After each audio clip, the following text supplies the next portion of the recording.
Have you ever wanted to help someone even though they didn't explicitly ask you to? And how did it go? And have you ever wondered if your good intentions could, in fact, have caused a negative ripple effect that you weren't aware of? In the Zen story you are about to hear, we will see that not helping others, unless they ask you, is best for them and for yourself. So stay until the end, because what you discover thanks to Buddhist wisdom could change the way you see the world of human relationships. In essence, you will see how helping those who do not want to be helped can have negative repercussions on your life and theirs, and you will discover how your karma will be affected. But before continuing, if you haven't already, subscribe to the channel, turn on notifications, and share the video. These small gestures will help us produce new content every day for your spiritual growth. In a quiet Buddhist monastery, surrounded by lush gardens and ancient trees, the old and sagacious monk Norio gathered his disciples to talk about a topic very close to everyone's hearts. His curiosity was palpable and his eyes were fixed on Norio. They all wanted to understand more about the reasons why, when they had helped someone, things had not gone as they would have liked. Life is like a great river, and each of us is a small boat navigating this tumultuous course. Norio began in a calm voice. Often we tend to jump into that current, trying to steer other people's boats without waiting to be asked. To make the metaphor he had just used understand, Norio shared a story passed down through the centuries. He spoke of a young monk eager to help a companion in difficulty without being asked. The monk's intervention, although well-intentioned, caused a succession of unexpected events, creating an intricate labyrinth of challenges, even dramatic, for both. You should know, Norio continued, that suffering is a necessary lesson in our spiritual growth. Each individual, like a jewel, is shaped by the pressures of life and the challenges they face. But when we intervene without being called, we rob them of the opportunity to learn, grow, and train. To further clarify his lesson, Norio spoke of two friends, Shoin and Masu, who had shared joys and sorrows since their school days. One day, Shoin heard about the financial problems Masu had found himself in and decided to secretly help him by paying off some debts that his friend couldn't pay. His intentions, said the master, were naturally good. However, Shoin's gesture had unexpected and disastrous consequences. Masu, although grateful to his friend for the unsolicited help, was deprived of the opportunity to resolve the situation in his own way. Additionally, he noted that Shoin had discovered some details about his personal life that he would have preferred to keep confidential. On the one hand, this led Masu to feel an emotional detachment from his friend. On the other hand, Shoin began to feel a growing strain on the friendship. He felt that his act of kindness had not produced the relief he had hoped for, but had instead generated a sense of shame and a change in the dynamic of the friendship itself. In short, unsolicited help had created discord and confusion, demonstrating how, in life, even good deeds can have unexpected consequences. What we often don't understand is that each individual is at the mercy of their own karma, Norio explained, and every action we take, good or bad, comes back to us like an echo. When we help without being asked to do so, we upset the delicate balance of another person's karma and paradoxically harm our own as well. The old monk told other stories, such as that of a young man who, eager to solve the problems of a dear friend without her having asked him, found himself involved in a series of endless difficulties and misadventures. If you enter a labyrinth that is not yours but someone else's without being asked, Norio continued, you could set off a chain reaction of events, creating an intricate web of karmic connections. And your gesture of friendship no matter how absurd it may seem, could end up doing more harm to the friend in question and to yourself. Imagine wanting to cure someone without asking them if they are willing to give up the things that made them sick. Norio said, "Suffering is often caused by past actions, and our intervention could alter the natural course of learning that the individual should ultimately experience." Norio then went on to talk about Buddha's teachings, highlighting how even he himself had resisted the temptation to intervene without request.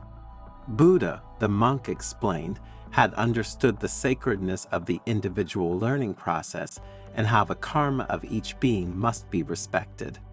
Suffering is a very severe but precious teacher, Norio continued, using other everyday examples to better illustrate the concept.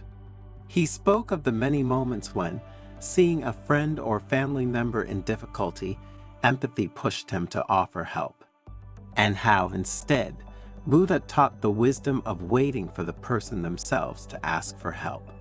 Suffering is almost always the result of past actions, and karma is the supreme law that governs the universe, Norio said. When we intervene unsolicited, we enter a karmic vortex that can drag us into other people's problems, with unpredictable consequences for both of us. Remember, suffering is like a teacher who guides us along the path of spiritual growth, said Norio. To interfere with this process is to deprive others of the wisdom that only suffering itself can teach. Norio told other stories about daily life at the monastery, showing how the monks applied these teachings in daily practice. Dozens of monks I have trained, he added, became wiser and more self-confident men precisely because I avoided intervening directly in their problems. By resisting the temptation to intervene to solve certain problems, I allowed them to face their own challenges and learn the lessons that karma had in store for them. Every action we take is like throwing a stone into a pond, Norio said, using a metaphor to clarify the concept. The ripples spread and return to us. When we help without asking, we not only influence the karma of others, but we create ripples that can impact our own lives. In conclusion, what do we understand from this story, and how can you help us?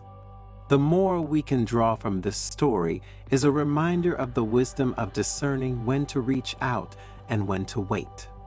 Karma, like an unbroken river, carries our actions with it, and the way we offer our help can alter the very structure of destiny. Before reaching out to help someone, we must reflect on what they really need, Norio admonished. Not everyone seeks advice. Sometimes they just need a listening ear and an understanding heart. Therefore, let us always remember to respect the sacredness of the individual path of each human being. Help should never be an impulsive act, but rather a conscious gesture, respectful of free will, and the path of personal and spiritual growth of others and ourselves. Life is an intricate web of lessons and opportunities for growth.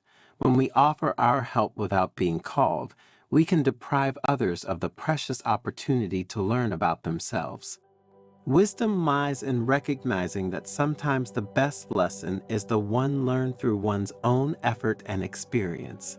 Therefore, let our help be a beacon of light, offered when requested with awareness and respect, rather than a chain of unexpected events. How do you recognize bad people? How will we understand which individuals to remove from our lives? Every day we deal with individuals of all kinds, and we often find ourselves feeling bad because some of them are toxic people who pollute us with their negativity. The Zen story you are about to listen to will reveal the 9 signs through which you can identify the people who can undermine your personal growth. So make yourself comfortable and stay until the end, so you will have the information you need to defend your emotional balance and your inner peace. In a quiet Buddhist monastery located in a remote region of Japan lived the elderly and wise monk Hogai. A young woman named Chiara, eager to find answers to the anxieties that pervaded her due to some toxic relationships, approached the master with respect. Hogai, it is said that you know the secret to recognizing bad people and protecting inner peace. Please teach me, the young woman asked, with a palpable desire to learn as much as possible from the monk's wisdom. Hogai, with his typical calm, replied, "Of course, my dear. If you have the patience to listen to me, I will tell you about the signs you need to pay attention to understand who is in front of you. First, however, let me make an important premise. The people who, for simplicity's sake, we define as bad do not necessarily have to be monsters. They are bad or toxic in the sense that, with their behaviors and the energies they emanate, they can undermine our serenity and mental well-being. However, before distancing them from us, we must try to understand the reasons that led them to be as they are. It was often the pain and trials they had to face that made them dry, annoying, and even harmful. So, dear Chiara, before pushing someone away from you, ask yourself, why does he/she behave like this? Is he really a bad person, or is there something that makes him that way? And can I do something to prevent it from continuing to pollute my emotions? Only after you have given yourself an answer, decide whether, to preserve your mental health, push those people away. Chiara reflected on Hogai's words and was moved because she understood the enormous empathy behind them. If a person who revolves around us can harm us, we must push him away only after making sure that we cannot do anything. Now that we've cleared that up, Master continued, let's start by looking at the first sign you need to watch out for: constant manipulation. Imagine a person who, with devious skill, distorts reality to get what he wants. It could be a colleague who uses deception to advance their career. For example, when faced with a possible promotion, he begins to manipulate you by telling you that some superiors speak badly of you and suggests that you accept a job offer from another company. You may think he's doing it for your own good, but his intent is actually to get you promoted. The young woman listened attentively, fascinated by the monk's wisdom, and thought about a very similar experience she had had a year earlier. The second sign is a lack of genuine empathy. Hogai continued, think of someone who shows indifference to your feelings or experiences, who only seems interested when it benefits them. This behavior can profoundly undermine the quality of personal relationships because you instinctively feel that that person doesn't really care about your fate. He only shows empathy when he has to ask for something in return. Continuing, Hogai described the third sign, the constant creation of conflict. Imagine a person who, despite any harmonious situation, always seeks conflict, fueling arguments and discord. This attitude not only generates stress in relationships, but can also contaminate the surrounding environment, making it toxic. The fourth sign is the constant need for control. Imagine a friend or partner trying to influence your every decision, trying to direct your life according to their wishes. Every time you reveal your plan or desire, that person starts taking initiatives to try to distance you from what you want in favor of their goals. This need for control can create a toxic dynamic, undermining your autonomy and authenticity. The young woman reflected on these words, while Hogai moved on to the fifth sign, the constant lack of respect for personal limits. Think about someone who systematically ignores your privacy, invading your personal space, or not respecting your requests for solitude. This behavior can generate feelings of vulnerability and insecurity because they undermine your personal freedom. Remember, each of us has the right to some space for ourselves. Hogai arrived at the sixth sign, the frequent use of lies or half-truths. Imagine a person, said the master, building an intricate labyrinth of lies, obscuring the truth to get what he wants. The woman immediately remembered what was happening with her friend Luca, who, in order to appear more interesting, constantly exaggerated his experiences. He told exaggerated or distorted stories to arouse admiration, creating a distorted perception of himself in the eyes of others. This constant tendency to use lies, added Hogai, represents the sixth sign of ill-intentioned people, or in any case false people ready to harm you in some way. The seventh sign, Hogai explained, is the pattern of vindictive behavior. Think of someone who, at the slightest sign of criticism or rejection, actively tries to get even or punish you. Kiara immediately thought of Marta, her work colleague who, faced with her warning, had reacted by spreading false and negative news about her, with the intention of putting her in a bad light in front of the other employees. This attitude, concluded the monk, can generate a cycle of negativity and destroy the foundations of human relationships. And here we are at the eighth sign to watch out for, the constant search for attention. Imagine a friend who incessantly seeks approval through excessive attitudes or by dramatizing every situation. Kiara immediately thought of a friend from the group she went out with. Every time they were together, she dramatized her affairs by drawing everyone's attention to herself. The ninth sign to watch out for, Hogai said, is a lack of accountability. Think about those who consistently avoid taking responsibility for their actions, always blaming others. And here Chiara thought of her brother and at least three other people she knew. The brother who, since he was a boy, made trouble and then blamed it on his younger sister. Hogai took a moment to allow the words to settle, making Chiara fully understand what she had heard. Then, in a calm voice, he concluded, recognizing these 9 signals requires very acute perception because we often don't want to see that even people we love, in reality, more or less voluntarily, are hurting us. But if we want to preserve our inner peace, it is essential to put ourselves in a position to see these signs. So, Chiara, practice awareness and be vigilant in your relationships.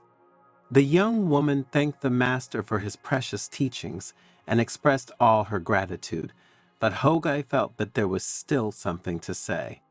In addition to recognizing the signs, always remember to trust your intuition. If something doesn't seem right, take time to reflect. Don't be afraid to end toxic relationships if it helps preserve your serenity and peace inner. In conclusion, what does this story teach us? That, in the complex dance of human relationships, wisdom lies in awareness. Be aware of the signs, listen to your inner voice, and wisely choose the people who will accompany your spiritual journey. Remember that your inner peace is precious, and you deserve relationships that nurture and preserve it. And before you say goodbye and meet us for the next video, remember to leave a comment with your experience and opinions. Have you ever considered the hidden power that resides in the objects around us? Did you know that every single object you come into contact with emanates and transfers energy? And are you aware that accepting objects from others can have serious repercussions on our physical and mental well-being? If these questions have made you think, you must watch this video all the way through because you will discover what are the 7 things you must not accept from anyone. So make yourself comfortable and listen to this Zen story, thanks to which you can protect your inner peace and your emotional balance. The elderly and wise monk Shozo, custodian of ancient secrets and profound spiritual truths, was revered by all for his profound understanding of life and the energy that permeates it. One day, as his disciples gathered around him in the monastery cloister, Shozo began to speak about the importance of discerning the energy surrounding objects in our lives. Have you ever thought about the energy that surrounds what we possess? Asked the wise monk, scanning the faces of his disciples for curiosity and anticipation. You should know that every object we accept from others carries with it not only a material history, but also an energetic history, a reflection of the experiences and emotions of those who touched it. The disciples listened attentively, eager to learn their master's teachings and to understand how to preserve their own serenity. There are 7 objects that we should absolutely avoid accepting from other people, Shuzo continued, as they can profoundly affect our spiritual energy and well-being. The first object Shuzo spoke about were mirrors, which on a symbolic level can be seen as subtle portals to the profound world of our soul. These objects, the monk said in a tone of reverence, are not simply reflections of our physical image, but also mirrors of our inner being. They can reflect our joys, our fears, and our deepest desires, but there is an aspect, both curious and disturbing, that concerns them. Mirrors, in fact, can also retain the energies of the people who have looked at them, thus becoming sources of both positive and negative energy. To illustrate the concept, Shuzo told the story of a young monk who, upon accepting a used mirror from an old hermit, began to experience strange visions and nightmares. That energy accumulated in the old mirror, Shuzo said, had carried with it the hermit's memories and emotions, influencing the young monk more than he had ever imagined. The second item Shuzo mentioned was salt, that simple seasoning we often take for granted. Salt, he explained calmly, has the power to absorb and retain the energies of people who touch it. When we accept salt directly from another person's hands, we may unintentionally also welcome their energies, which may be positive or negative. I remember a young cook who attended the temple many years ago. One day he accepted some salt from a traveler, and from that moment, while cooking, he began to experience a strange sensation of oppression and bad mood. That energy retained in the salt, Shuzo said, had affected the cook's mood and well-being, overshadowing the goodness of the food he prepared. The third object Shuzo talked about were used mattresses, those guardians of sleep and rest. Mattresses, he said solemnly, are not only places where we rest our bodies, but also reservoirs of energy accumulated over time. Accepting a mattress used by other people could also mean welcoming their energies, which could profoundly influence the quality of our sleep and our inner peace. To better understand the concept, Shuzo told the story of a monk who, upon accepting an old mattress from a traveler, began to experience insomnia and have disturbing dreams. That energy held in the mattress, Shuzo said, had brought with it the traveler's worries and anxieties, disturbing the monk's sleep and tranquility. The fourth object that Shuzo mentioned were wallets that belonged to someone else, or the custodians of our material possessions. Wallets, Shuzo said with a sigh, aren't just containers of money.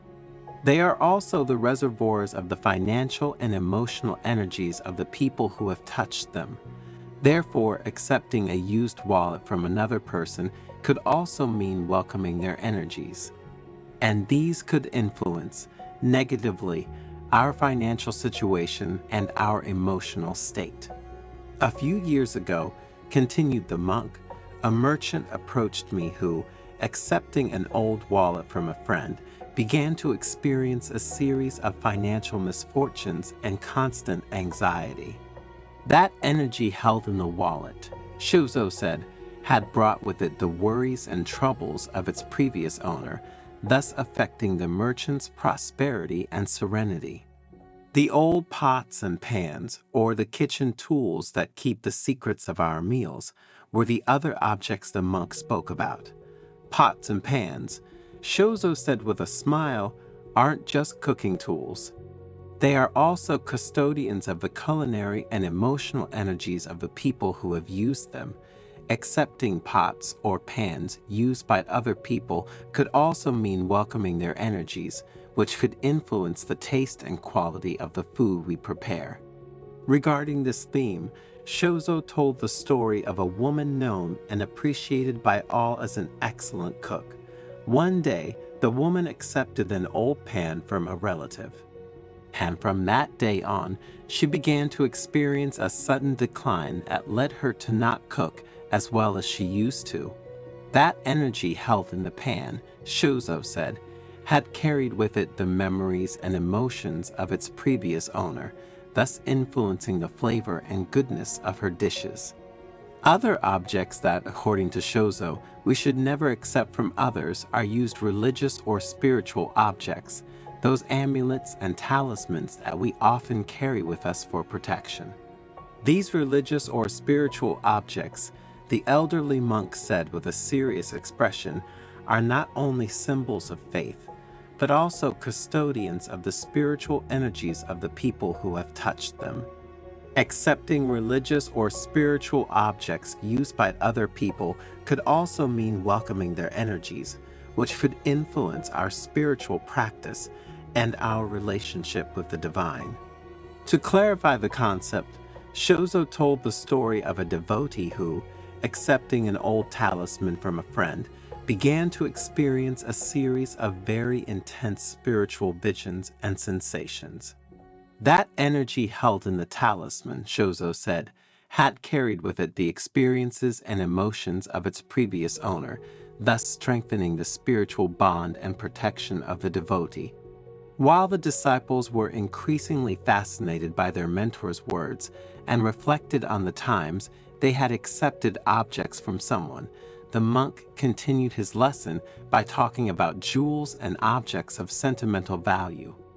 Jewelry and objects in general that have sentimental value, Shozo said with a nostalgic tone, keep the most precious memories of our lives.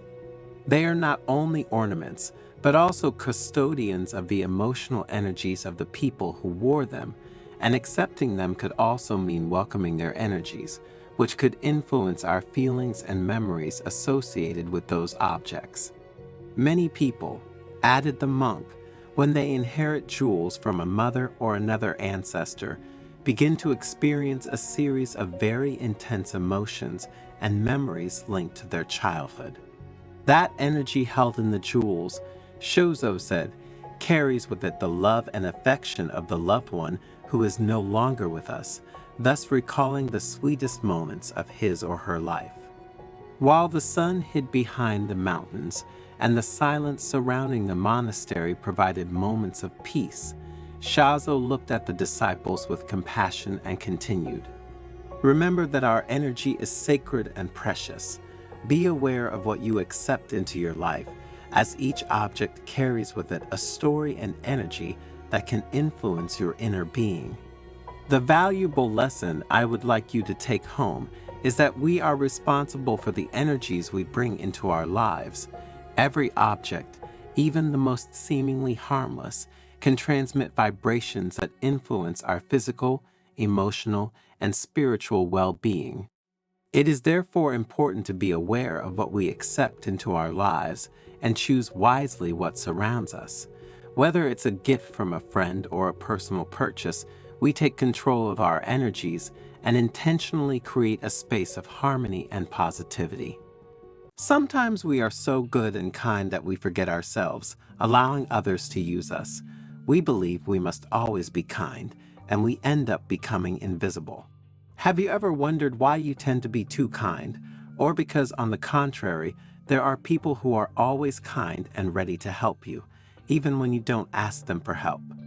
In the Zen story you will hear soon, you will discover that there is a dark side to kindness, and if you want to live peacefully, you have to understand it in order to find the right balance. So stay until the end, because the advice you will receive will help you live your relationship with others more serenely and find your inner peace. But before continuing, subscribe to the channel, turn on notifications, and share the video. In this way, you will help us produce new content every day for your personal and spiritual growth. In a monastery nestled in the mountains of Japan lived the elderly monk Ariko, famous for his extreme wisdom. One day, a girl named Chiara approached him telling of her disappointments. "Master, over time I have collected many disappointments linked to people who I thought were friends, and who instead did not prove that they were. I have always been an extremely kind person, but my concern for others has only brought me so much pain. What am I doing wrong?" The master smiled kindly and began to tell an ancient story, a legend passed down by monks for generations. The story was about a village surrounded by a lush forest, a place where kindness and generosity among people were the beating heart of the community. The prosperity of that village was linked to a magnificent cherry tree. "Imagine," Ariko said to Chiara, "a majestic tree whose roots go deep into the earth, a symbol of the strength and generosity of the village." Legend has it that the village prospered thanks to the wisdom of the people who learned to share their resources. However, Ariko added, over time some people began to take more than they gave. Some approached the cherry tree, picking the fruits without contributing to the care of the tree, or without sharing them with the other villagers. So, little by little, the generosity of the village began to weaken, and with it, the entire community. The young Chiara listened attentively, while her eyes reflected the desire to understand the nuances of life. Ariko, with her serene gaze, continued to share the history of the village, bringing to light details and teachings that had been passed down through the centuries. "The moral of this story," said the monk, "is that generosity must be balanced. We must give with an open heart, but with wisdom and balance. If we give without discernment, we risk exhausting our resources and weakening our ability to be truly useful to others." Chiara was happy to listen to the master's words, and a new awareness about the concept of kindness arose in her. "We might think that kindness is always good, since it helps maintain our well-being," Ariko continued. "However, it is not when it crosses boundaries and leads to acting kindly in all circumstances. In this case, it is toxic kindness, a form of servility where we forget ourselves to be attentive to the needs of others. Think of a parent who gives everything of himself for the well-being of his children, to the point of putting himself in the background." Ariko's story was enriched with new details. He described, for example, how some people, in their desire to accumulate, had neglected their duty to care for the tree that had given them so much. He explained how the connection between giving and taking was a delicate balance, a harmonious flow that required attention and respect. Chiara, immersed in the story, began to reflect on her own life and the relationships she had experienced over the years. The monk, sensing his desire to learn, continued to share his wisdom. He talked about how expecting too much from others could lead to disappointment, and how setting boundaries was essential to maintaining one's emotional well-being. "Remember," Ariko said, "I'm not saying that doing something for others is wrong. It is, however, focusing only on others. There are situations in which we want to please others because they ask for our help, or because we believe, sometimes mistakenly, that they need us, and we offer to make them feel good." Time passed peacefully. Ariko and Chiara delved into the nuances of generosity and wisdom. The monk spoke of how generosity, when it came from a balanced heart, could transform relationships and bring joy to both those who give and those who receive. And Chiara felt that the monk's wisdom was helping her to understand many things. The young woman learned that generosity should flow like a harmonious current, fueled by deep awareness and sincere love, and that should never be forced. Ariko concluded her narration with loving advice. "Chiara, try to be like the cherry tree in the village. Offer your generosity, but keep your balance. Find joy in the act of giving itself, without expecting too much in return. Remember that extreme kindness can be harmful. Sometimes, in fact, we don't leave room for others to achieve what they want, because we anticipate them. Furthermore, we focus too much on what others need, and we forget what we need. In this way, we cancel ourselves and we begin to become invisible due to our own actions. By always being attentive to the needs of others, our own needs take a backseat. So we trample on ourselves, we take away our value, and others take advantage of it. Kiara thanked the monk with a heart full of gratitude. He felt that that story and the advice that came from it would mark a new chapter in his life. But what does this story teach us? What is his moral?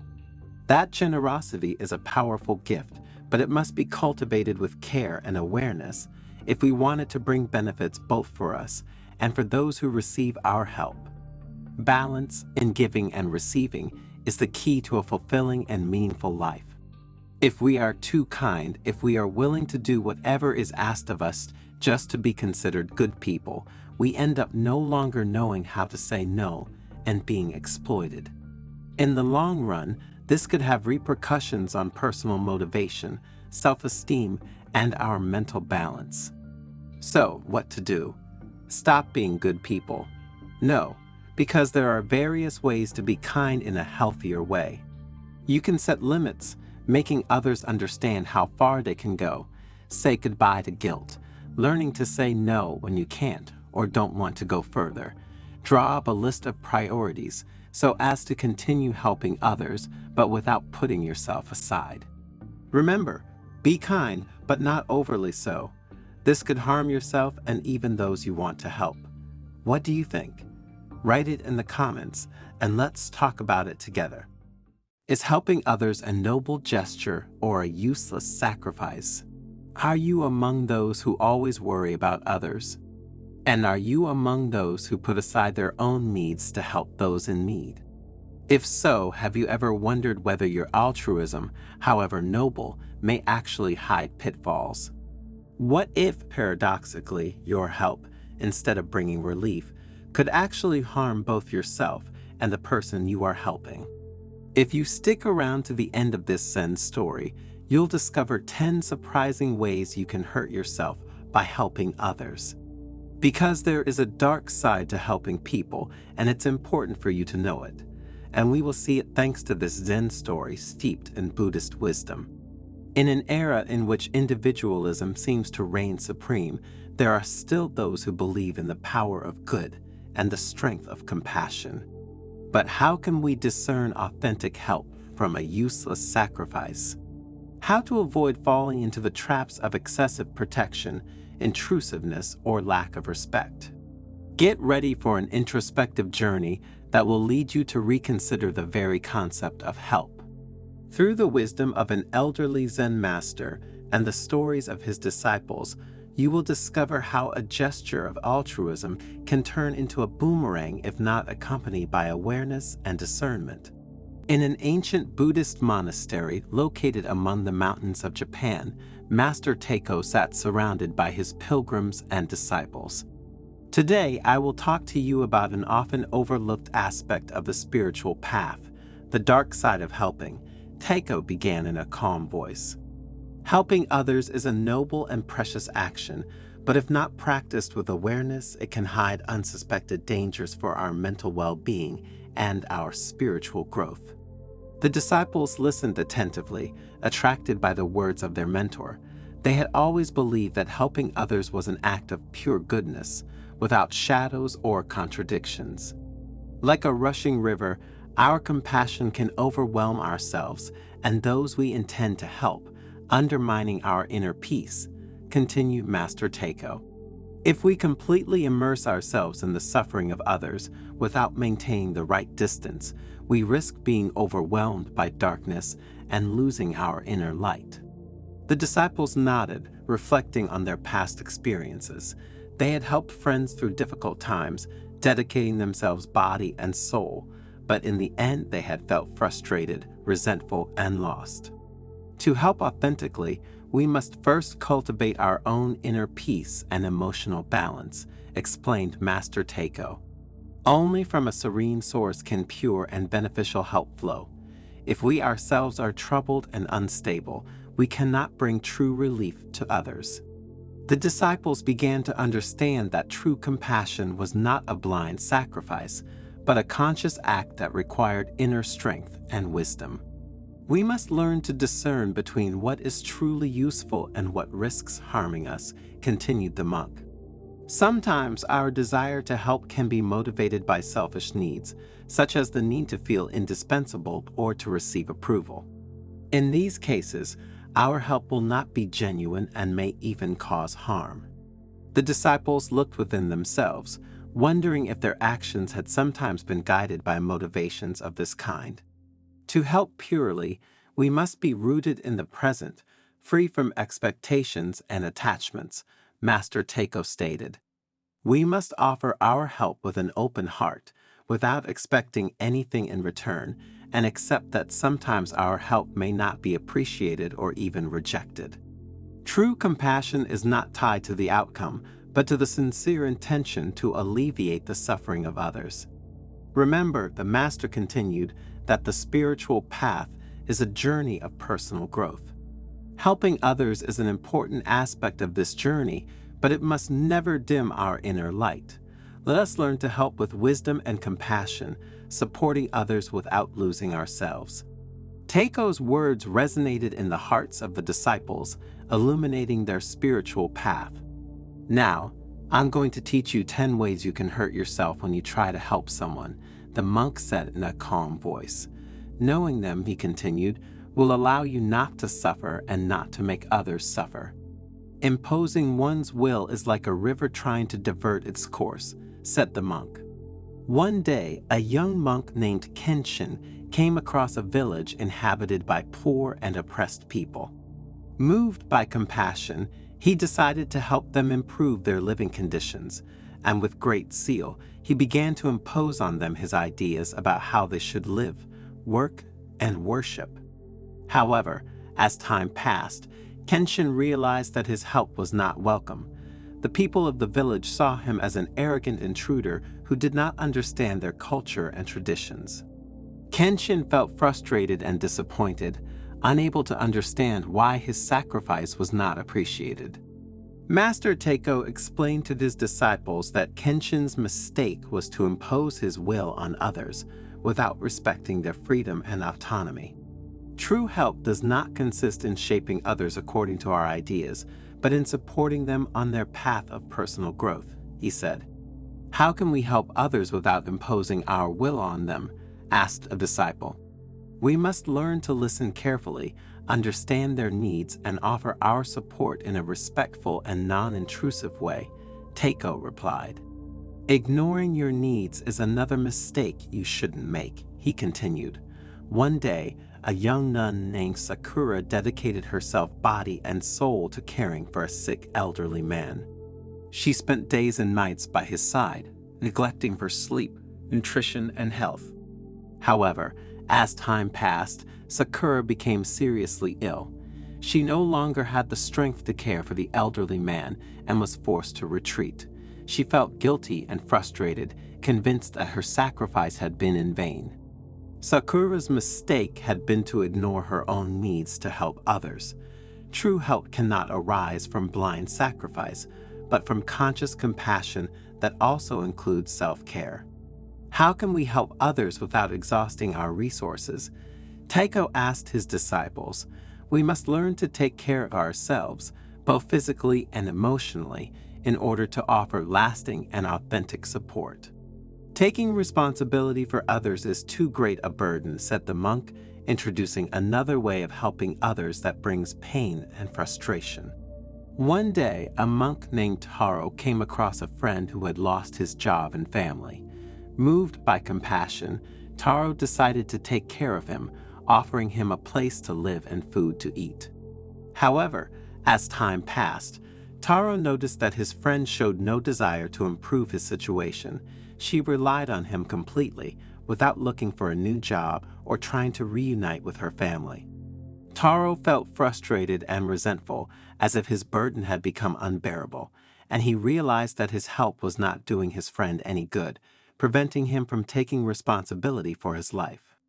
Master Tako explained to his disciples that Taro's mistake was to take on the responsibility of others, depriving his friend of the opportunity to grow and face his own challenges.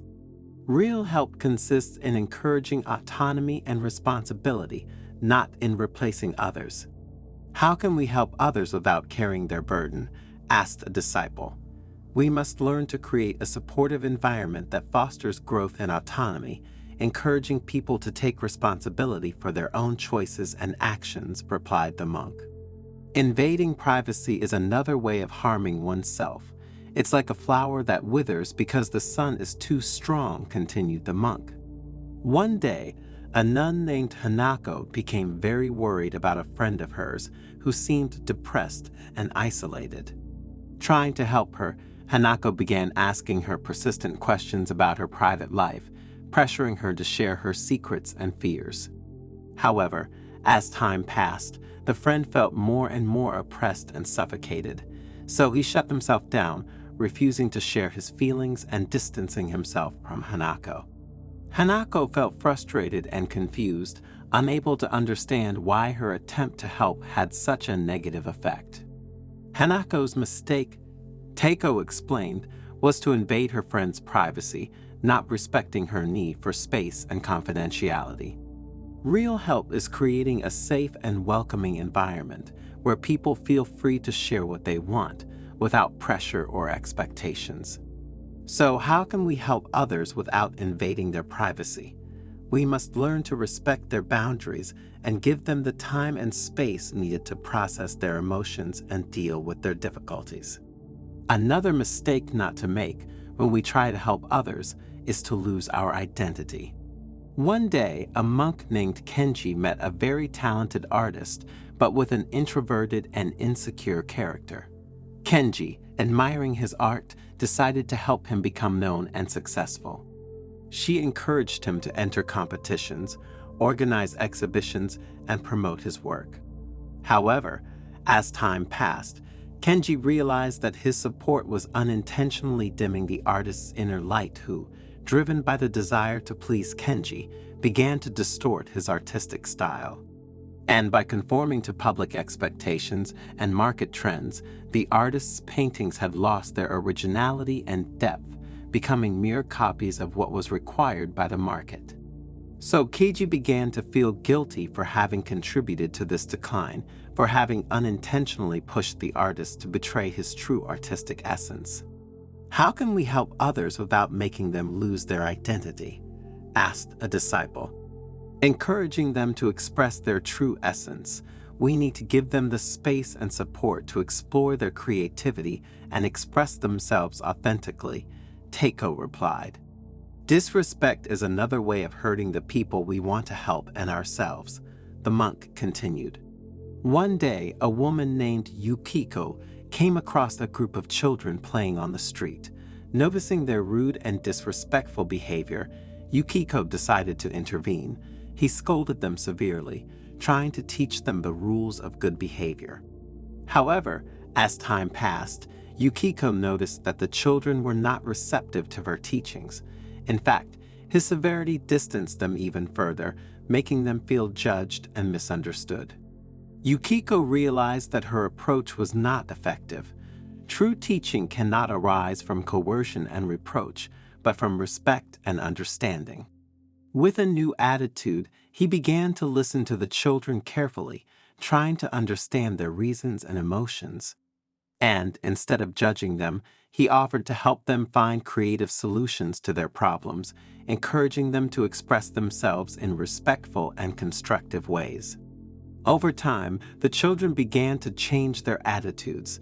They felt listened to and valued by Yukiko, and this pushed them to behave more responsibly and respectfully. Yukiko had learned a valuable lesson. True help does not consist in imposing one's ideas on others, but in creating an environment of respect and understanding where people can grow and learn independently. Another thing you must avoid doing is overloading the people you want to help with information, Takeo said, introducing another important aspect. One day, a monk named Hiro met a friend who was feeling overwhelmed by worries and stress. Moved by compassion, Hiro began bombarding him with advice and suggestions, trying to help him solve all his problems at once. However, as time passed, Hiro's friend felt more and more confused and overwhelmed. The amount of information and advice was excessive, and he failed to discern what was truly useful from what was just background noise. Hiro realized that his help was not effective because true support does not consist in bombarding others with information, but in helping them find the inner resources to face life's challenges. So, how can we help others without overloading them with information?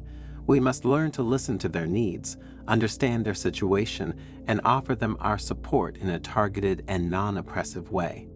Overprotection is also something that harms both ourselves and those we want to help, the monk continued. One day, a nun named May became very worried about her younger sister, who seemed shy and insecure. Moved by compassion, Mai decided to protect her from all dangers and difficulties, trying to solve every problem for her.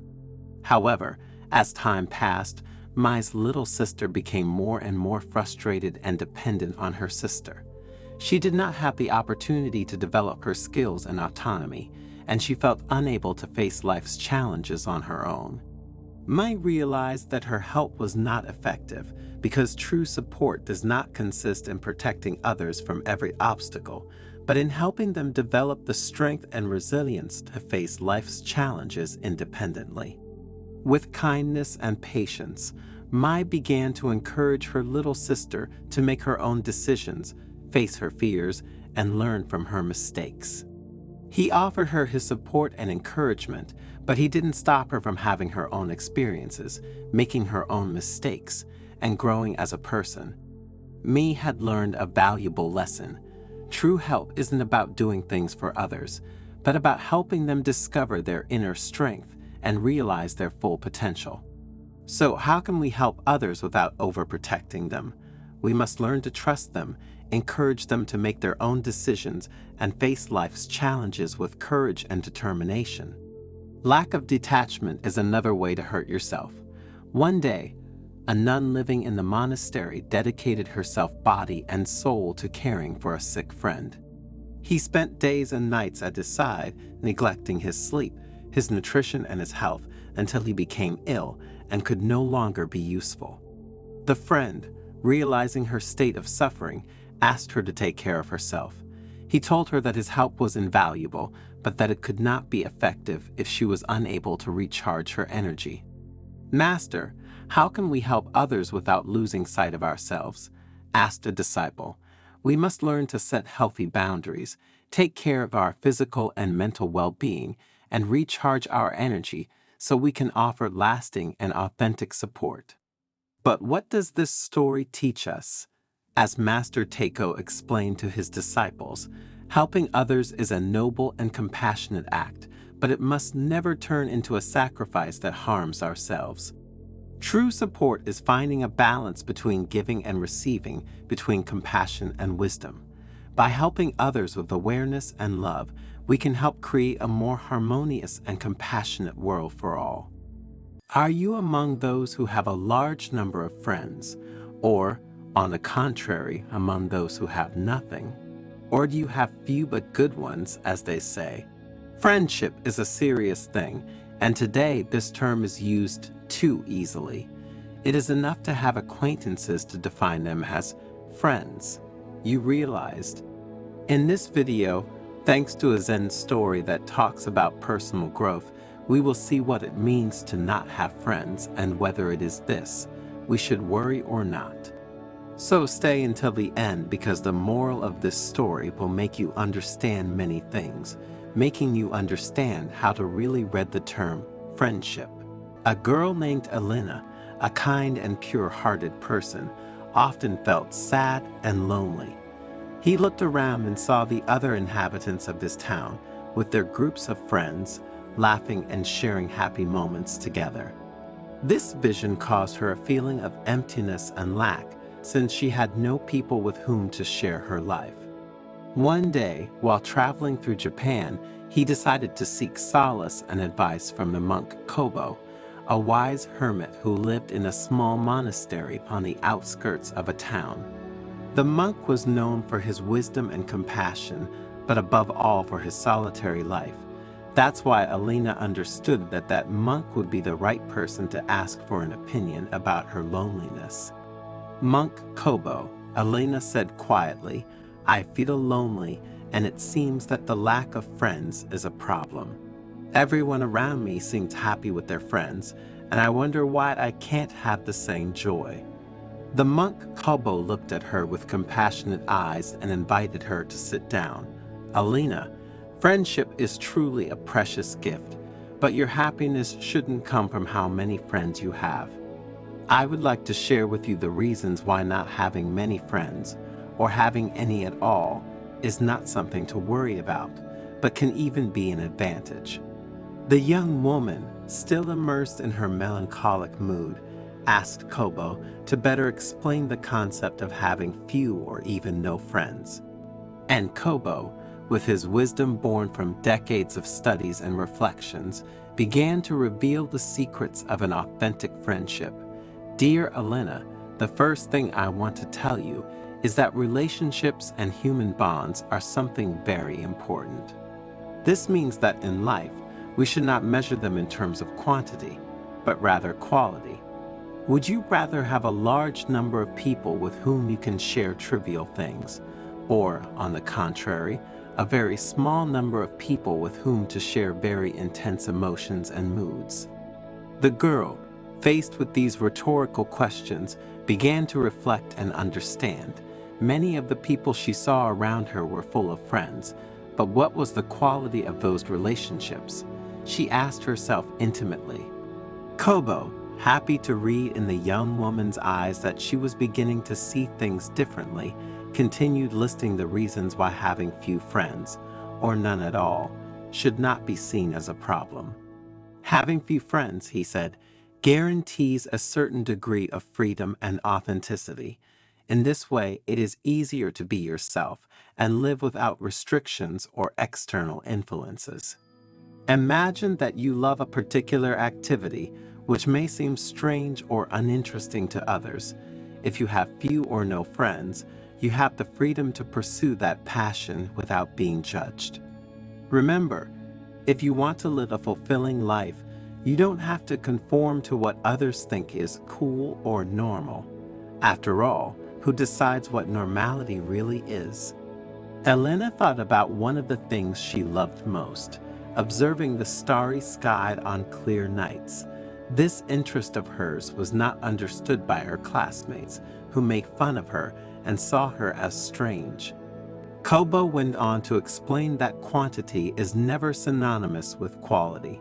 "Having fewer friends," he continued, "allows you to focus on building deeper, more meaningful relationships. Imagine having just one friend with whom you share the joys and sorrows of life. This connection could be so deep that the person understands all your emotional nuances. This is a priceless treasure." Elena reflected on this idea, remembering an episode in which a girl she knew supported her in a difficult moment, understanding her without needing many words. And he began to understand that in life, instead of wanting to have dozens of friends around you who are not really friends, it is much better to focus on finding that person who reads and sees life like you.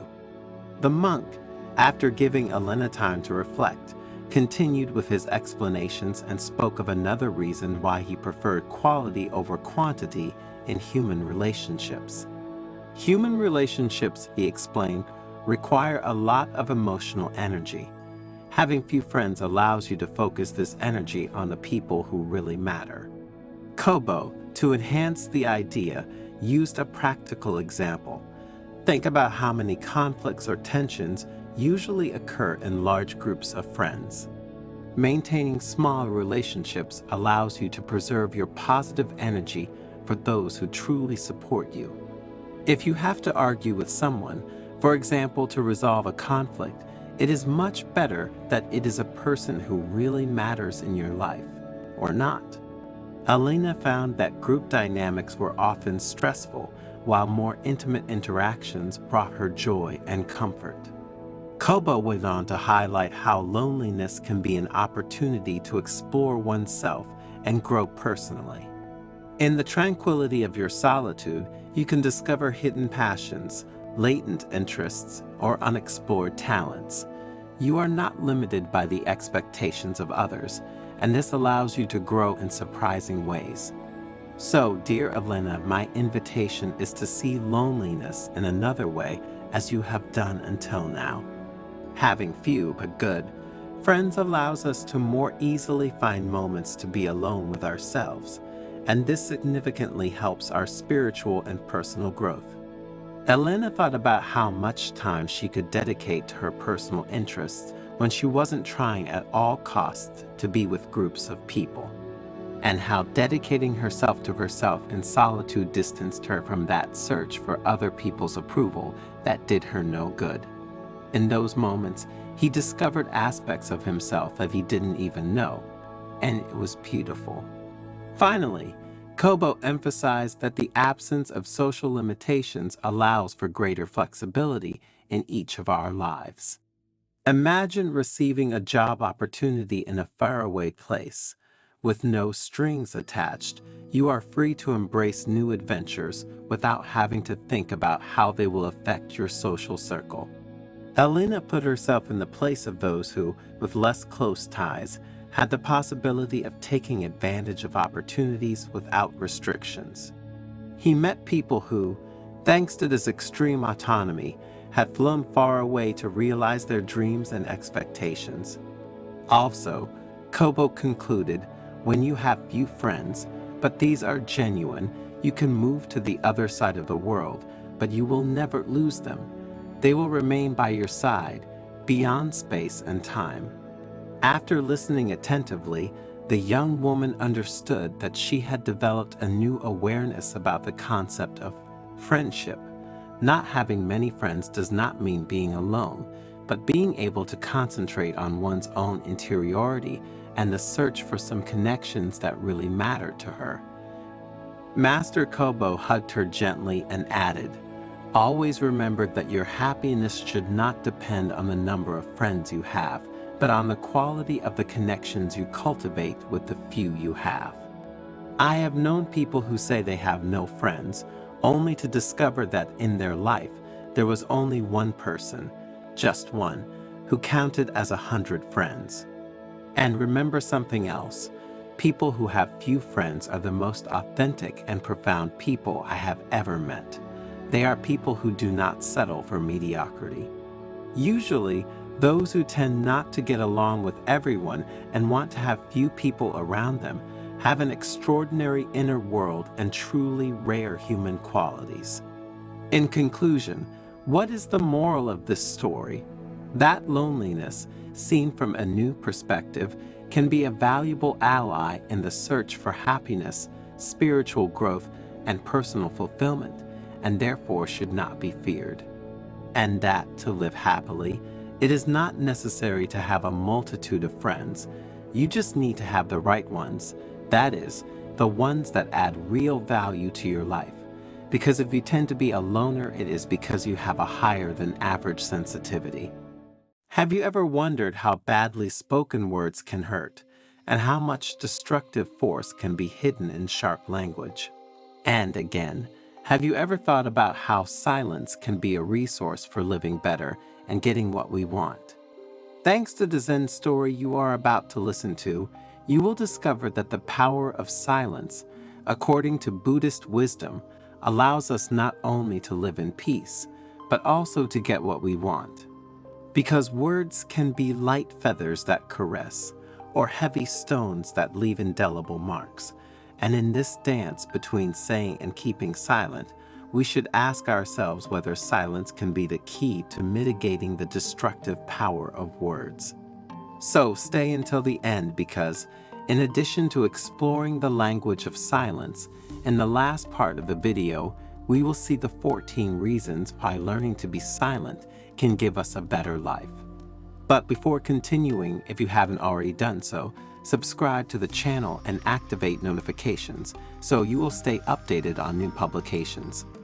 In an ancient Japanese monastery lived the elderly monk Yosai, famous for his extreme wisdom and for having made silence a reason for living.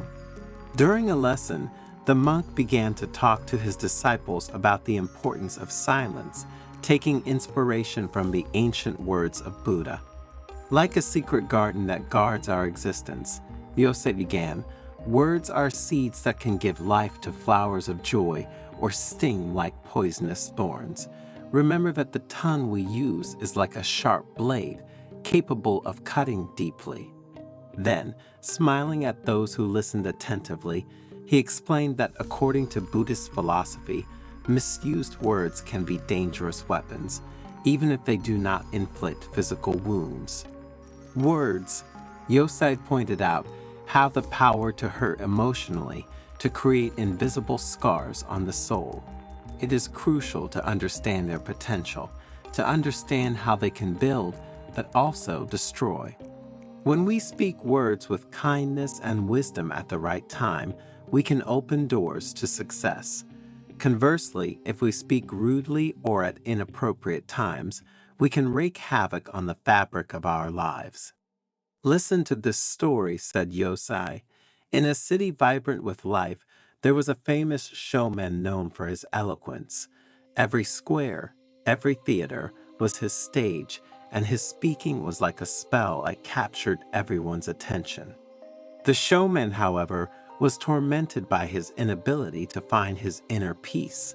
So one day, when he heard about a hermit who lived in an isolated mountain, he decided to go and visit him to see if he could help him. Respectfully, the showman asked the sage to help him find inner peace by explaining his frustration. The wise man, elderly and sagacious, proposed an experiment to remain silent for 15 days. The showman accepted the sage's invitation, abstaining from the many words that had characterized his existence, and albeit with difficulty, he immersed himself in silence with determination. Over the next few days, abstaining from his usual flow of words, he began to sense a change. The inner frenzy that had obsessed him eased, and as time passed, he discovered a serenity he had never experienced before. At the end of the period of silence, the showman returned to the sage with a transformed look. With bright eyes, he recognized the peace he had found in the silence. The sage, looking into his eyes, said, "Silence has the power to calm the storm within you. By using fewer words, you have discovered an inner richness that no number of performances could ever match." The monk Yosei, having finished the story, highlighted the central message. Silence is a hidden treasure that can resolve inner restlessness. Words can be precious, but silence sometimes is the elixir that heals invisible wounds of the soul. While the disciples, fascinated by the story, commented among themselves on what they had just heard, Yosei said to them, "Friends, now I will tell you about the 14 reasons why silence is so precious." The first reason, Yosei underlined, is the ability of silence to promote effective listening.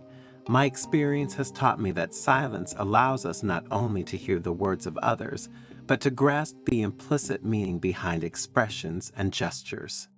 Like the light wind that whispers among the leaves, silence allows us to perceive the most delicate nuances of human communications, and this avoids misunderstandings, making interactions healthier. The second reason why to embrace silence, according to the monk, concerns self-awareness. In a world full of noise and distractions, he added, carving out moments of silence to reflect on your life is crucial. Think of silence as a serene pool in which the mind can clearly contemplate its existence, as clear waters reflect the sky without distortion. And what do you think about silence? And what relationship do you have with people who talk a lot? Write it in the comments and let's compare. Also, if you are enjoying the video, please like and share it. This way you will help us produce new content every day for your spiritual growth.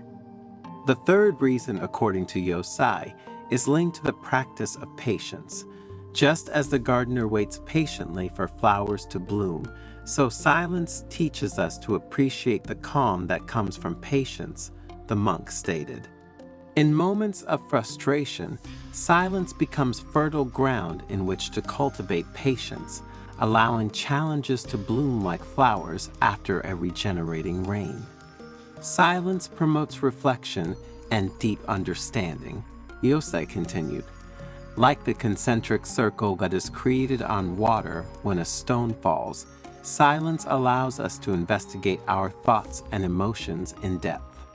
Through the practice of silent reflection, an inner space is created where the mind can explore without superficial distractions. This allows us to develop more ideas, find solutions, know what to say intelligently. The fifth reason why silence is a resource, Yosei emphasized, is linked to creativity and innovation. In silence, the mind is like an unexplored garden that reveals its deepest secrets. Similarly to nature, which, in its silence, hides creative processes that lead to the birth of new forms of life, the mind, immersed in silence, can generate innovative ideas and unexpected connections. The sixth reason, according to Yosei, is the better understanding of nonverbal communication. Just as the wind carries the scent of flowers, silence allows us to perceive the nonverbal messages of others, explained the monk. In practicing silence, we learn to decipher body language and facial expressions, thus enriching human interactions. The things we can understand about others when we remain silent are innumerable. The seventh reason that the master spoke of is related to mental discipline. Silence is a teacher who teaches the virtue of patience and control, the monk stated. Just as the wind adapts to the characteristics of the landscape without ever getting lost, but insinuating itself between the mountains and continuing its journey, those who practice silence develop the ability to respond thoughtfully to others and to the challenges of life. Yosei went on to talk about the eighth reason. In silence, we are immersed in the present moment, like a leaf floating on the river without resisting the current, the monk stated. This immersion allows us to live authentically, appreciating each experience without judgment or distraction. The ninth reason, according to Yosei, is the promotion of empathy through silence. Silence allows us to connect deeply with others, the monk said. Through silence, our ability to understand other people's emotions develops, nurturing stronger and more lasting bonds. Another reason to cultivate silence, said the monk, has to do with mental and emotional well-being. In silence, in fact, we find an interior calm that is like a safe refuge from the storm of life. Far from the constant noise and distractions to which we are subjected in today's society, silence offers an oasis of peace in which to rediscover oneself and find answers to the most complex questions. Yosei, smiling at his disciples, continued with the 11th reason he had included in his list. Silence makes us more aware of the words we speak, he said. The practice of silence refines the quality of communication, encouraging clearer and more effective dialogues. In practice, it allows us to think carefully about the words we decide to use. When we practice silence, Yosei continued, we create space for gratitude. Like a gardener grateful for the rain that embraces his field, silence allows us to appreciate the gifts of life. The practice of silence makes us aware of the blessings that surround us, cultivating an attitude of gratitude. Yosei also spoke about how silence promotes the creation and maintenance of healthy and deep relationships. In silence, we connect without the need for superfluous words, the monk stated. In this way, we create spaces of authentic connection and establish meaningful and lasting relationships based on mutual understanding and silent sharing. The most important thing about silence, Yosei added, is that it serves as a portal to inner wisdom. Like a secret door into the heart of the soul, silence invites us to explore our inner world without external interference. And in this quiet space, we can access profound insights, illuminating the path to understanding the mysteries of life and our spiritual path.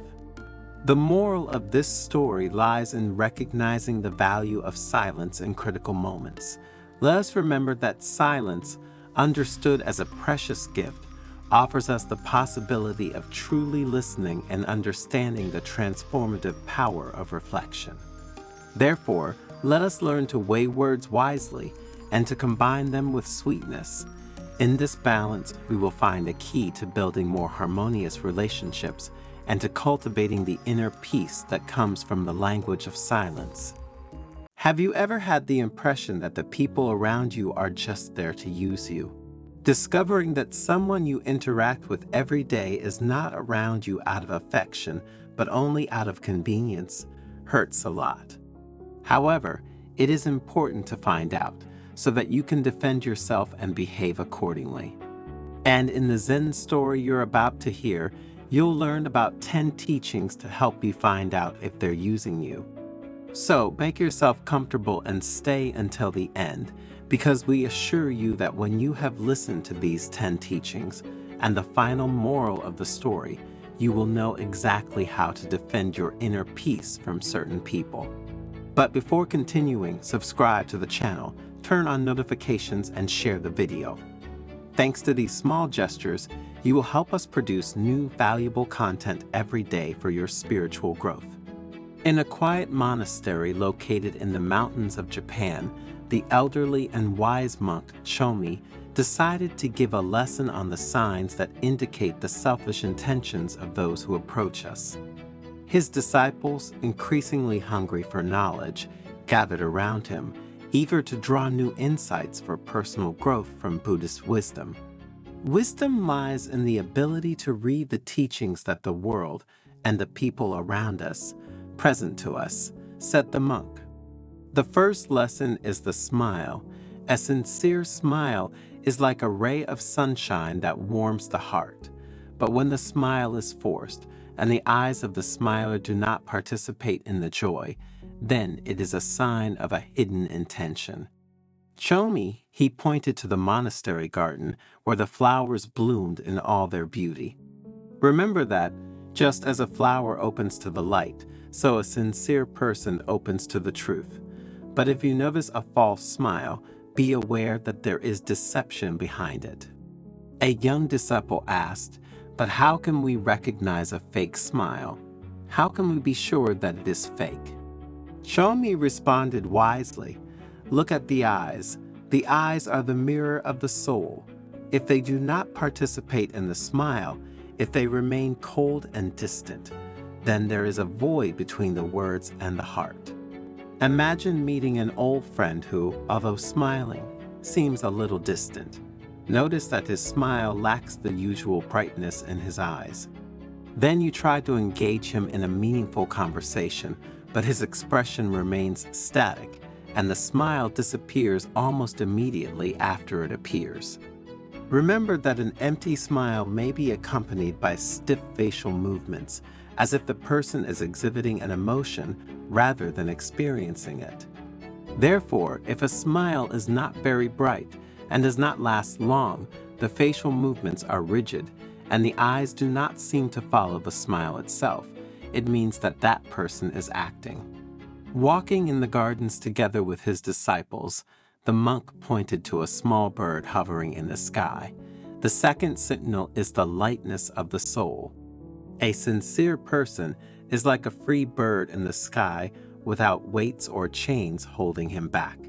But those who have selfish intentions, those who have ulterior motives, are like a caged bird, only trying to take advantage.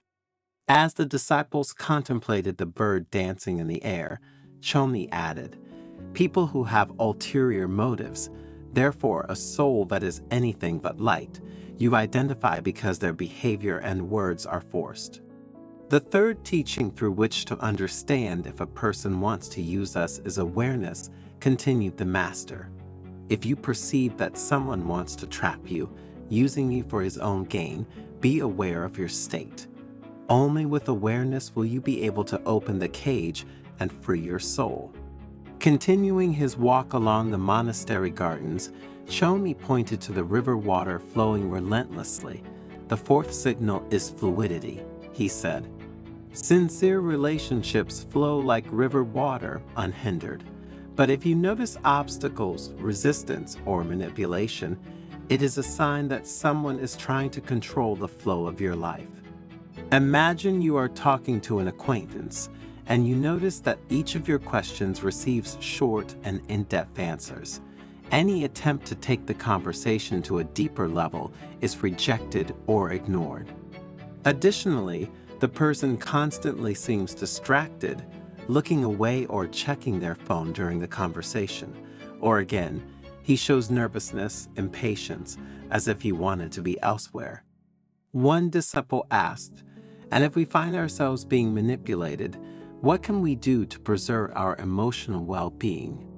Chomi, with his deep gaze, responded with the fifth signal, courage.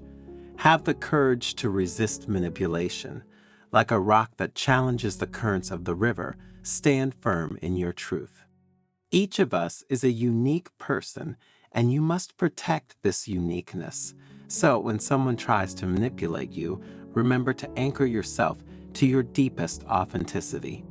The monk, satisfied to see the strong interest in his words, pointed to the starry sky that opened above them. The sixth signal is constancy, authentic presence, he added.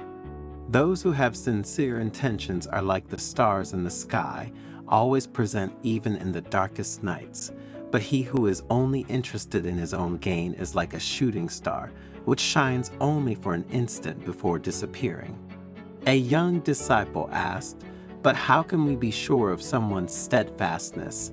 Sometimes a person might drift away momentarily, but that doesn't make him false." Chomi, with his usual wisdom, replied, "To understand if a person is a constant presence in your life, you must use the seventh teaching that I have prepared for you, observation. Observe people's behavior over time and remember that repeated actions are a reflection of a person's true character." Imagine sharing a personal story with someone. An authentically present person will be completely immersed in your narrative, maintaining eye contact, responding with appropriate facial expressions, and demonstrating active listening. On the other hand, a person who lacks authentic presence may appear distracted, avoid eye contact, and respond mechanically in monosyllables, showing a superficial connection. As they walked beneath the monastery's centuries-old trees, Chomi pointed to the deep roots that intertwined with the earth and said, "The eighth sign is depth." Authentic relationships have deep roots, like trees that draw from the earth all the nutrients they need to grow healthy.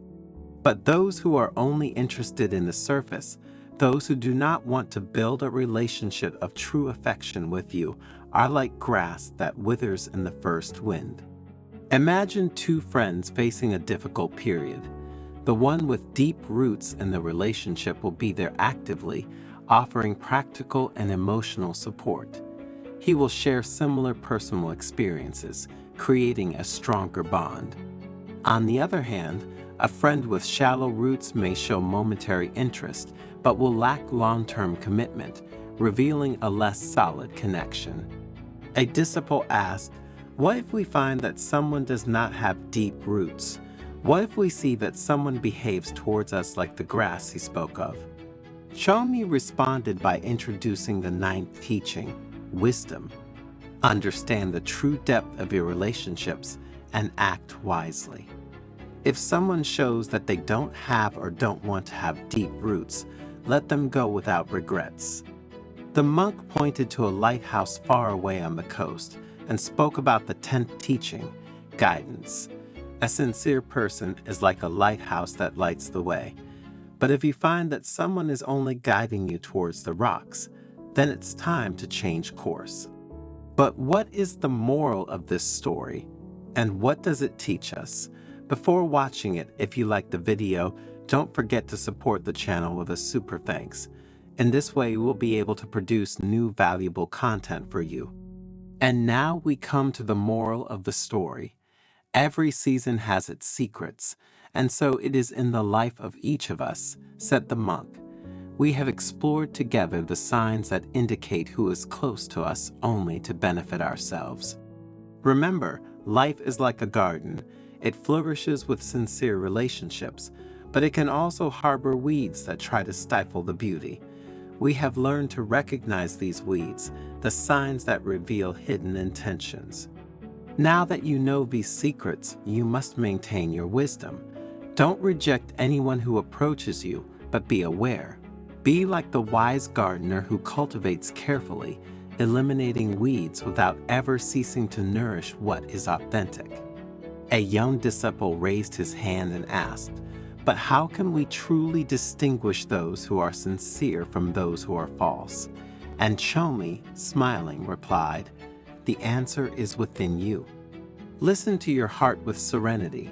Sincerity sounds like a harmonious melody, while deception is a discordant note. Don't be afraid to walk away from those who don't bring peace and mental well-being to your inner garden." How many times have you talked too much about yourself with someone? And how many times has this left you feeling empty? And again, how many times have you discovered that the things you told ruined your plans or were used to hurt you? Nowadays, there is a lot of talk about how to preserve privacy, but in the end, it is we ourselves who annihilate our private sphere, telling details of our lives that should remain locked in a safe like precious stones. In this video, thanks to the Zen story you are about to hear, you will learn 10 things that you should not tell anyone if you want to preserve not so much your privacy, but your inner peace. So stay until the end, because the information you will have will allow you, if you really want it, to save yourself from toxic people and negative situations that can influence your destiny. In a Buddhist monastery, located in a remote mountainous region of Japan, the wise monk Koshiro gathered a group of disciples to teach them the importance of not talking too much about themselves to others. How much attention do we pay to protecting our private sphere? Koshiro asked rhetorically, whose penetrating and apparently stern gaze searched the eyes of his listeners. Do we strive to protect the beauty of our interiority, or do we often break down the walls that surround and protect our secret garden? Today, I will tell you 10 things that, according to Buddhist wisdom and common sense, you should never tell anyone, the monk said. But first, let me make an important premise. Many people are unable to contain the unstoppable flow of words that flow through them. Too often, out of a need to vent or find someone who will show empathy in others, they give in to providing unsolicited information. And in this way, they reveal details about important and delicate topics in their lives, relying on a trust that only very few deserve. Remember that sharing too much of yourself with others often leads to envy, jealousy, and frustration, because not everyone is willing to celebrate the success of others, nor to sincerely rejoice in their happiness, in the goals they have achieved. In certain circumstances, confessing something extremely personal to a person who is not particularly intimate can leave a feeling of emptiness, of exposure, almost of discomfort. Likewise, telling too much about yourself can lead to numerous and sometimes difficult criticisms. Reflecting on these dynamics invites us to carefully consider the words we choose to share. Each communication, each word emitted from our mouth, transmits judgments and opinions that reveal the deepest aspects of our personality. Let us always remember to develop some self-criticism so that we reflect carefully on the speed with which our tongue moves in relation to our thoughts. Perhaps if we were more aware of the power of our words in shaping our identity, we would be more cautious about letting our tongue run wild without proper discernment. After this intense introduction, The disciples who came to listen to Koshiro remained silent, shocked by the wisdom they had just heard. And when Master began to list the 10 things they should not talk about with anyone, they began to reflect on all the times they had talked too much about themselves. Never tell your plans and goals, Koshiro urged, introducing the first point. Don't do this because talking ahead of time about what we want to achieve can weaken the strength of the seeds we have planted, making them vulnerable to outside influences.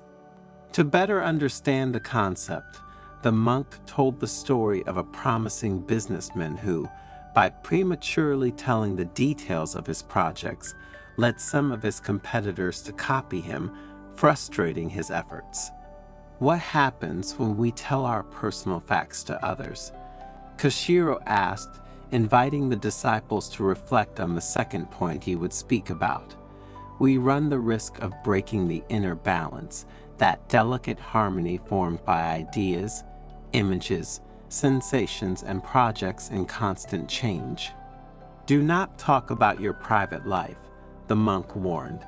The words you speak about the most intimate details of your existence can create envy, jealousy, gossip, and external judgments that will end up weakening your energy. The third thing you should not talk about with anyone is the charity we do. Never tell others about your acts of charity, Koshiro decisively stressed, explaining how humility in giving for the common good can be lost in pride if it is revealed too soon. I know very good people who, having revealed their charitable gestures without preserving the purity of their altruism, ended up being misunderstood or criticized. Another thing you absolutely should not talk to anyone about, Koshiro continued, is money issues. Remember that your financial situation can be overwhelmed by the greed or envy of others. I remember a friend who, after revealing his financial successes, had to deal with the negative attitudes of many people, not to mention someone's attempts to ruin what he had built. Never bragging about your acts of heroism was another point Koshiro focused on, highlighting how personal glory can obscure the true meaning of an altruistic act. A few years ago, a monk at the monastery saved the life of a young pilgrim, Koshiro said. The media, upon learning of the event, attempted to interview him, but he avoided doing so and preserved his modesty, embodying the true spirit of heroism. Do not talk about your spiritual path and your religious ideas, the monk continued, explaining how spirituality can be misunderstood or ridiculed if exposed recklessly. If you want your soul to flourish and inner peace to be part of your days, he added, make sure this sphere of your life remains yours alone. The seventh thing you should not talk about with anyone, according to the master, is family problems. Don't talk about your family problems, Koshiro said, emphasizing that domestic matters are fragile and need respect. If you talk about the most intimate matters of your family, it is almost certain that you will end up regretting it, because you will receive unwanted judgments and you will put into the mouths of inappropriate people details that do not concern only you. Never talk about others except in their presence, the monk admonished, adding another item to his list of things not to say. Talking about someone who is not present means disrespecting that person, exposing them to public ridicule. Also remember, anyone who talks about someone who is not present will do the same to you. And would you like someone to tell your secrets to people who don't deserve your trust? Another thing you should never talk about with others, according to the old monk, are your political ideas. My dears, Koshiro said, unless you are involved in politics, do not trust your political beliefs to anyone. In fact, differences of opinion can undermine peace within the community in which we live, especially when we talk about politics. I know people who, by clashing over political issues, have ruined decades-long friendships. While the disciples continued to listen to the lesson with great attention, the wise teacher continued, "Never talk about your problems or weaknesses, since informing others of your vulnerability is equivalent to forming an army ready to attack you at the first opportunity." I've known friends who, after talking to the wrong people about their weaknesses, found themselves stabbed in the back at the first misunderstanding. You know that phrase we often hear in movies? Koshiro asked, "You have the right to remain silent. Anything you say can be used against you in court." Here, he added, "Avoid revealing your secrets and your weaknesses because someone, sooner or later, could use them to do you a lot of harm." In the silence of the monastery, illuminated by the soft light of candles, the disciples reflected deeply on the precious lessons of the wise monk Koshiro.